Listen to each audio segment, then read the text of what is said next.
Nick, what do you do after sex? More sex.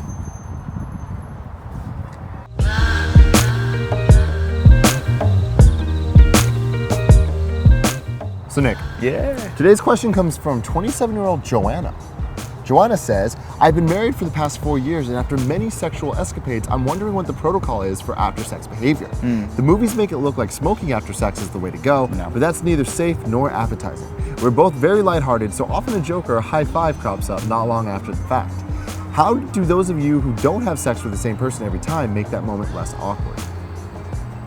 Well, I mean, you know, it's hard for me to remember that because I've been married for a while, so every moment is exactly the same, all the time. It's a tricky one. Wow. Well, I mean, if we're talking about a one-night stand or a Yeah. hookup or someone that you're just kind of casually having sex with, that's different than if you're obviously in a committed relationship. Yeah. But I just want everyone to remember one thing right now. Sex is silly.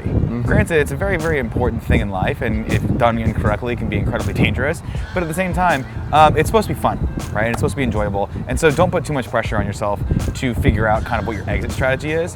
Just do what I used to do. Just throw something, and when they look the other way, run out the door. Don't say thank you.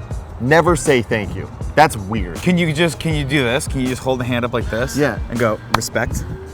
I mean, yeah, you could do that Can you because do that's that? funny and weird, but don't like legitimately thank them No, for something. no. That makes everything Then it weird. just is It's- creepy. You might think Then it it's like- sounds like a good that's idea, like Pretty but it's Woman. not. It's really, really weird. Sure. The other thing, I love you. We said this before. Your first time Don't do it having after sex, no. do not say I love you. Anywhere else. Maybe if you're in a committed relationship, you're allowed to say that whenever the hell you want. Now, I think an easy thing that most people generally would want to go for is a little cuddling. Now, cuddling has a time and place, Sure. and sleep has a time and place. Yes. As far as I'm concerned, when you're in a bed with someone, 3 things are going down. There's sex time, there's cuddle time, and there's sleep time. The order that those are in changes up every time. You Now, can where kind of does figure it out. Where does snuggle time come in? Snuggle time's cuddle time.